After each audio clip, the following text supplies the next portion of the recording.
Hey, everybody, and welcome to this deep dive. We're going to be looking at the book of Jeremiah, Oh, yeah. specifically chapters 7 through 10.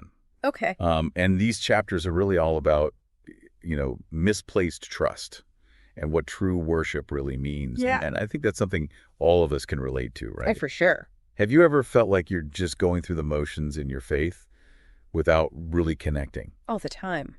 Well, Jeremiah was dealing with this back in ancient Israel. Yeah. And he had some strong words about it. He did. He did. It's interesting because it wasn't just empty rituals he was criticizing. Right. He was pointing out this fundamental problem. Yeah. That the Israelites were putting their trust in things that couldn't save them. Mm-hmm. They believed that just because they had the temple, because they were God's chosen people, they were safe. Right. But Jeremiah saw through that. Okay, so let's unpack this a little bit. Yeah. Starting with chapter 7. Yeah. This is often called the temple sermon. Right. Jeremiah basically lays down the law, warning the people not to trust in the temple itself blindly.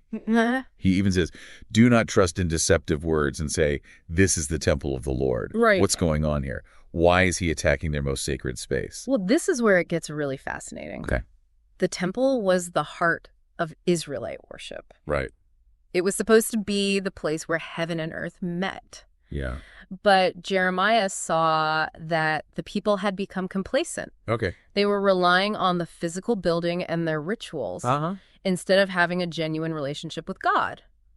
It's like they thought, as long as they went through the motions, everything would be fine. So he's saying their hearts weren't in it. Exactly. They were just doing things out of habit. Yes. And Jeremiah makes it clear that this kind of empty worship isn't just meaningless. Right. It's actually offensive to God. Really? He calls out the hypocrisy of people who are stealing, murdering, committing adultery, and then showing up at the temple like everything is fine. Wow, so he's really pulling no punches here. No. But doesn't this feel relevant today? Absolutely. I mean, how often do we go through the motions in our own lives, in our faith, or even just in our relationships without really being present? You're absolutely right. It's a timeless human struggle. Yeah. We can all fall into the trap of thinking that outward actions are enough, that we can check off the boxes and everything will be okay. Yeah. But Jeremiah's message is that God wants our hearts, not just our motions. And that leads us to chapter 8, where we see the consequences of this misplaced trust. Yeah. The mood shifts, and we see Jeremiah heartbroken by his people's refusal to listen. Right. He compares their situation to a failed harvest, a season that promised abundance but yielded nothing but emptiness.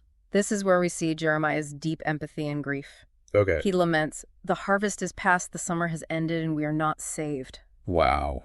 And then he cries out, is there no balm in Gilead? Is there no physician there? Wait, what's this about balm in Gilead? What does that mean? So Gilead was a region known for its healing balms, made from special plants and herbs. Interesting.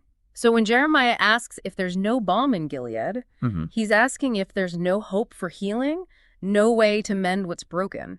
Wow. He's using a powerful image to express the depth of his sorrow and the desperate need for his people to turn back to God. So even in his grief, he's still holding out hope that they can change. Absolutely. And in chapter 9, we see a glimmer of that hope. Okay. Jeremiah shifts from lament to a powerful teaching about true wisdom. And that's where we'll pick up in part 2. Sounds good. So we were talking about chapter 9 and how Jeremiah kind of shifts gears here. Yeah, he goes from, all this grief and lament to talking about wisdom. Yeah, right in the middle of all this sorrow and disappointment, he gives us this amazing definition of what it means to be wise. So what does he say?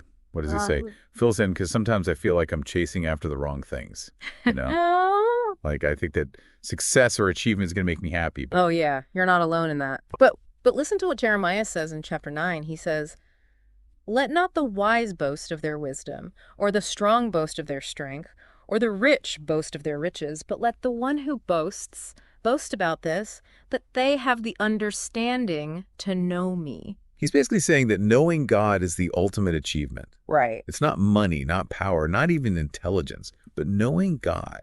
Yeah.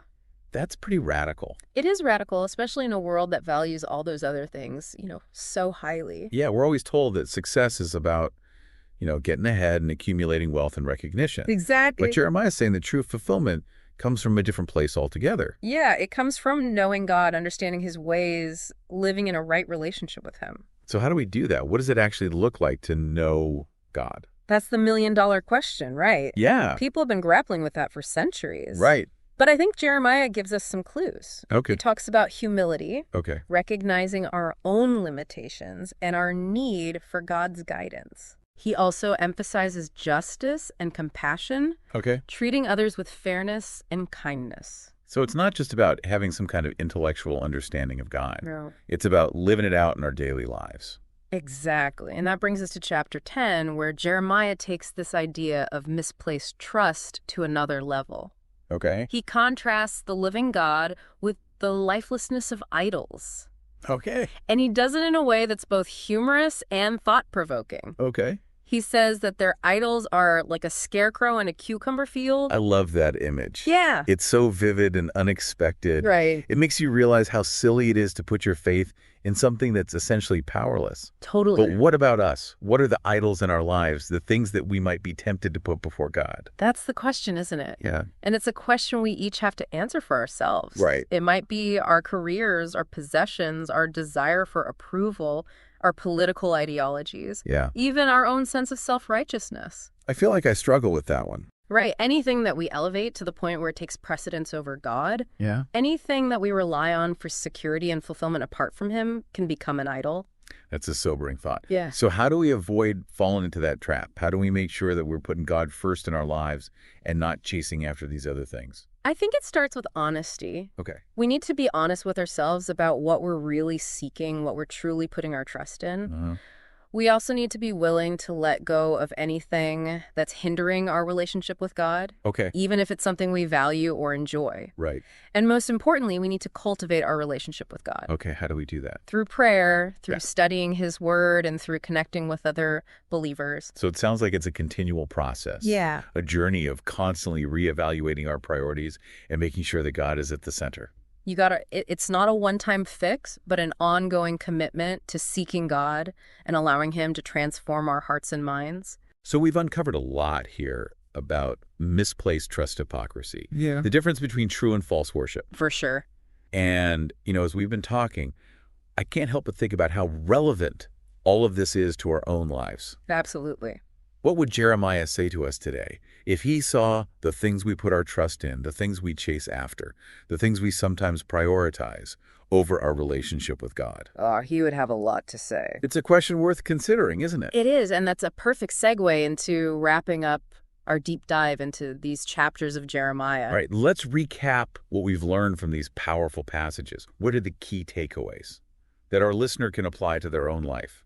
Well, first and foremost, we've seen that true worship is not about outward rituals. It's about an inward transformation of the heart. Right. It's about aligning our will with God's will and seeking to live in accordance with his teachings. Not about checking boxes. Exactly, but about cultivating a deep and authentic relationship with him. We also talked about the danger of misplaced trust. Yeah. And the importance of putting our faith in God alone. Right. Not in material possessions, worldly success, or human ideologies, but in the one who created us and loves us unconditionally.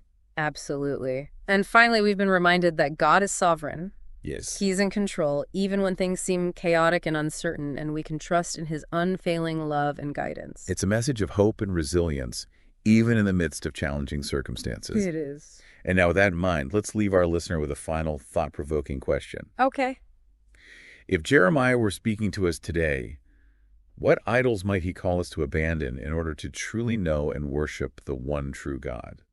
It's something to ponder, isn't it? It certainly is. Thanks for joining us for this deep dive. We hope it sparked some new insights and inspired you to go deeper in your own faith journey. Until next time, keep seeking truth, keep exploring, and keep the conversation going.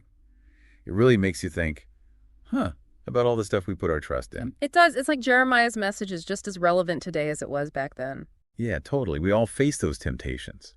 Yeah. The things that promise us happiness and security, but then they just leave us empty. Yeah. Yeah. So how do we resist that? How do we make sure we're not putting our trust in the wrong things? Right. Well, I think it starts with recognizing the idols in our own lives. Like, what are those things that we cling to? What do we prioritize above our relationship with God? Okay. It could be our careers, our possessions, our status, our need to be right all the time. Oh, yeah. It's like we're constantly bombarded with messages about what will make us happy and successful. Exactly, and it takes real discernment to figure out what truly matters. Yeah. Jeremiah's message is a call to simplify, Okay. strip away all those distractions, and focus on what's essential. So it's not about becoming hermits and giving up everything we enjoy, right? No, not at all. It's about finding that balance, that right relationship with the things of this world. It's about recognizing that true fulfillment and lasting joy come from a deep connection with God. It's not from fleeting pleasures, Yeah, that really speaks to me, especially when I think about all the things I get anxious about all the time. Oh, yeah. Well, Jeremiah reminds us that we don't have to carry those burdens alone. Right. We can trust in God's sovereignty, knowing that he's in control. Yeah. Even when things are chaotic. It's like taking a deep breath and remembering that we're not in charge. Yeah. There's a bigger plan at work. Right. And that surrender, that trust in God's goodness can be incredibly freeing. It allows us to let go of our anxieties and embrace the peace that comes from knowing we're loved and cared for. So as we wrap up this deep dive into Jeremiah, what's the one thing you hope our listeners take away from this? Well, I hope they'll be inspired to do their own idol inventory. Oh, I like that. To really examine their hearts and see if there are any areas where they've misplaced their trust. Okay. And then to have the courage to turn away from those idols and turn towards the one true God who offers us lasting hope and unshakable peace. That's a powerful challenge. And on that note, we want to thank you for joining us for this deep dive into the book of Jeremiah. Yes, thank you. We hope you found it insightful and encouraging. We hope it sparked some new thoughts and maybe inspired you to go a little deeper in your own faith journey. Absolutely. Until next time, keep seeking truth, keep exploring, and keep the conversation